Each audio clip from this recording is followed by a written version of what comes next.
Hello, my name's Becky from So Much More. I am used to making stories for Instagram, and it's kind of a really informal way of me showing my polytunnel and my vegetable patch and my garden. But I thought I'd try and do the same thing for YouTube because they seem to be quite popular, so hopefully you guys will like watching them. So here we go. So I'm going to do your polytunnel tour today. This is going to be a low production value, poorly produced video, but hopefully it'll be fun. So first up, who wants to see my melons? They're down here, don't get too excited. Right, we have melons in here. These are a beautiful little variety called Minnesota Midget, and I hope that they are as tasty as they are prolific, because they are really prolific. I've only planted 2 plants and there's a lot of melons on there, and by the looks of the flowers there's a lot more to come too. So next up on the polytunnel tour I have the peach tree, which belongs to my auntie, and it was planted by my uncle many years ago, and it's doing really nicely. Got these beautiful little peaches on it and they smell incredible.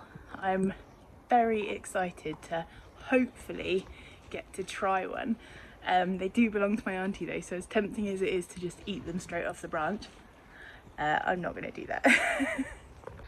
So just to complete the fruit innuendos for today, we have my aubergine plants as well. These guys are looking a little sorry for themselves. They have greenhouse red spider mite. Now you can't actually see them unless you look under a microscope, but this is the mottling pattern that they create on the leaves. They're a bit of a pest in anywhere warm and humid, so the plants are suffering a little bit, but they're still producing loads and loads of fruit, so can't say fairer than that really. This plant over here is looking a bit more sorry for itself, but again, loads of fruit on it. And there's a few more fruits over here too. So I feel like we're doing all right despite. Now we'll leave fruit-based innuendo behind for a moment, and I want to show you my Luffa. Look at that. So this is a Luffa vine behind me, and this is just one of the loofahs on it. In here we've got another loofah and another one too, nice big ones in there.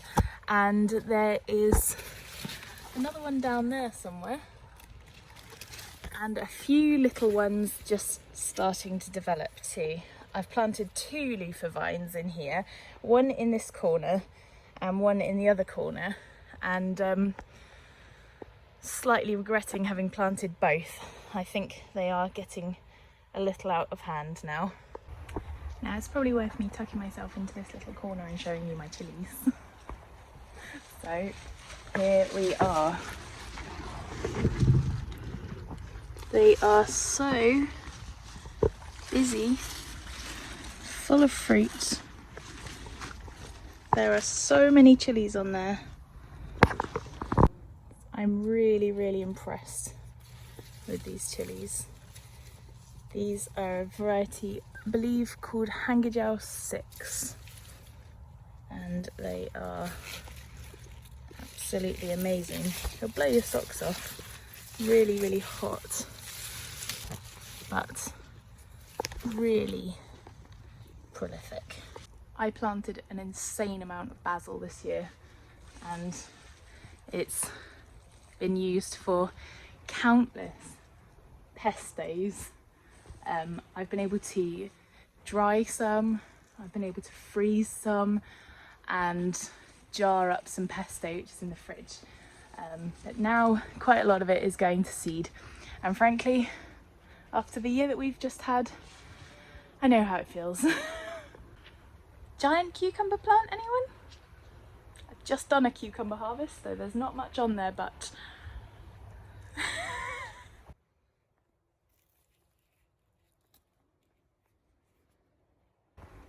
Lucky for me, there's always a lurker.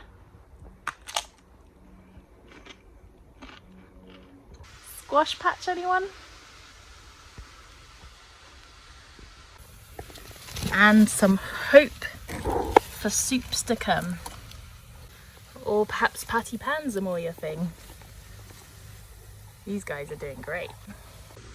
Or maybe some zinnias? Now I know what you're all thinking. I can literally hear you screaming at your screens. Show us the tomatoes. Okay, right, I will show you the tomatoes. I've just done an epic tomato harvest, so there's not a lot in the way of tomatoes, but we do have a few.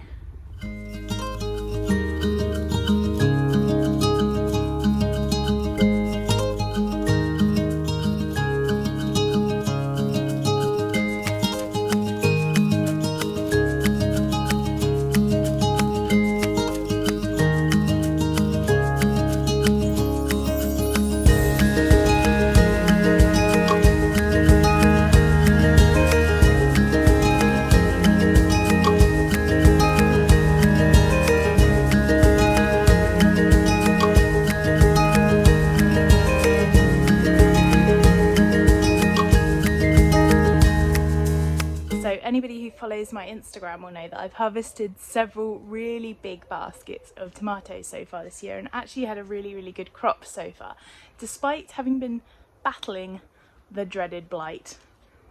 It has been absolutely rampant. It's been a really warm, damp year, so perfect conditions for blight to thrive.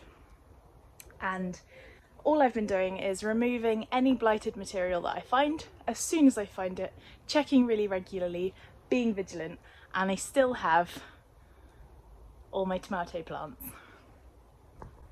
Okay, I say all, I've lost 2 plants I think, but I've still had a really good crop. Okay, that concludes our polytunnel tour for today. Hope you enjoyed it. I'll see you again soon. Bye!